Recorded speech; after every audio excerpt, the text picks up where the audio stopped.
Hey everyone, Mark Warsh here, and I'm here to talk about some news I'm sure you've all been waiting to hear. The Biden administration has been up to no good, from proposing to ban half of all gas stoves on the market to using their power to try and silence dissenting opinions. But we won't stand for it. We've seen a monumental victory in Florida, where Governor Ron DeSantis signed a bill that strips Walt Disney World of its special privileges and governing status. And we've seen a scandal in Georgia that's exposed the truth about our government, that it's willing to bend to the will of powerful billionaires. But most concerning is the recent Supreme Court decision that allows the NSA to systematically search the contents of internet traffic entering and leaving the United States. We must take action and make our voices heard. It's time to stand up for our freedom and our rights.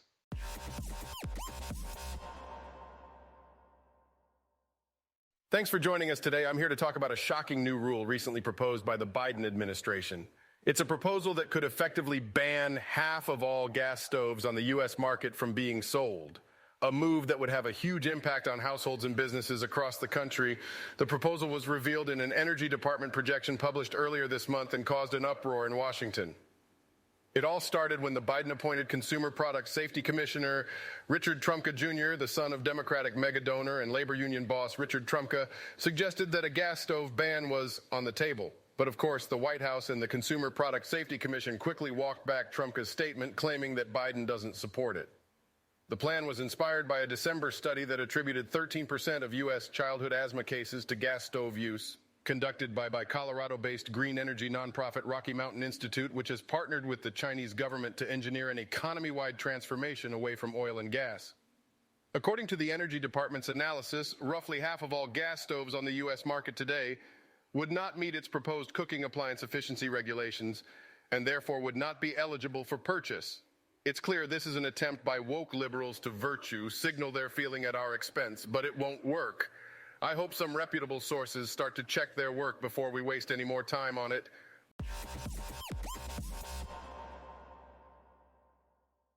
Welcome back, everyone. There was a recent monumental victory for the people of Florida that we can celebrate. On Monday, Governor Ron DeSantis signed a bill that strips Walt Disney World of its special privileges and governing status, finally holding the park accountable for its actions. This bill terminates the Reedy Creek Improvement District, which granted Disney special powers and privileges, including the ability to build airports and nuclear facilities, as well as award non-competitive construction contracts. It was about time someone put Disney in their place, DeSantis said. From a policy perspective, how do you give one theme park its own government and then treat all of the other theme parks differently? And so we believe that was not good policy. After Disney jumped into the political fray by spreading misinformation about Florida legislation regarding the elementary school curriculum, Disney has been under fire for their brazen attempts to indoctrinate young children with woke propaganda. Thankfully, Governor DeSantis saw through their lies and set things right. As a bonus, the Reedy Creek professional firefighters are elated. They've long felt disregarded and biased against due to a lack of proper staffing and equipment to respond to emergency calls. It's inspiring to see how people can come together and fight for what they believe in.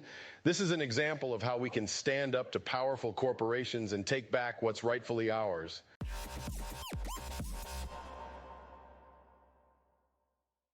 Let's talk about a scandal brewing in the state of Georgia.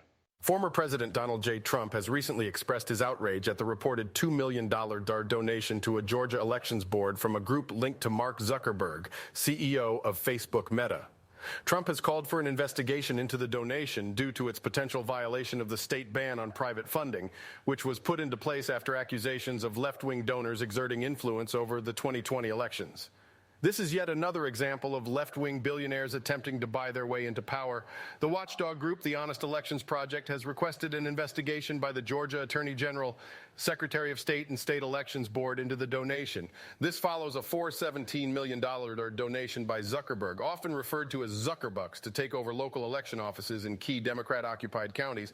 And now they're trying to buy their way out of accountability again. Georgia law states that no superintendent shall take or accept any funding, grants, or gifts from any source other than from the governing authority of the county or municipality, the state of Georgia, or the federal government. This scandal has exposed a dark truth about our government, that it's for sale to powerful billionaires. We must stand up against this kind of corruption.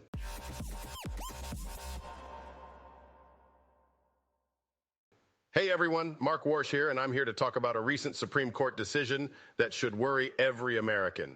The U.S. Supreme Court has recently denied the Wikimedia Foundation's petition for review of their legal challenge against the National Security Agency's NSA upstream surveillance program. This program allows the NSA to systematically search the contents of internet traffic entering and leaving the United States, including private emails, messages, and web communications of American citizens. This decision means that the government has successfully insulated the program from public judicial review and left us all in the dark as to the extent of domestic surveillance by the NSA. We must not stand for this kind of government overreach. The state secrets privilege has a long history, and executive officials can sometimes be tempted to misuse claims of national security to shroud major abuses from public view. This is unacceptable. The Wikimedia Foundation argues that the NSA's surveillance program discourages people from using Wikipedia to research sensitive topics for fear of attracting government attention, which is backed up by a 2016 article in the Berkeley Technology Law Journal, which reported a statistically significant decline in traffic for privacy-sensitive Wikipedia articles after June 2013. The Foreign Intelligence Surveillance Act's Section 702, which authorizes the upstream surveillance program, is up for reauthorization this year, and is met with calls for reform from both Republicans and Democrats. It's clear that Congress may be the only hope for protecting Americans' privacy from the NSA's mass surveillance of the internet. And if we're relying on Congress to do the right thing, well, folks, we better take care of it ourselves. I'm so glad we had this discussion today. This is what America's all about. Standing together in the face of powerful corruption and taking back what's rightfully ours. We must continue to fight for our freedom and our rights and never give up. If you like this content, come join me on social media. Together we can make a difference. Thank you for listening. This is Mark Warsh, signing off.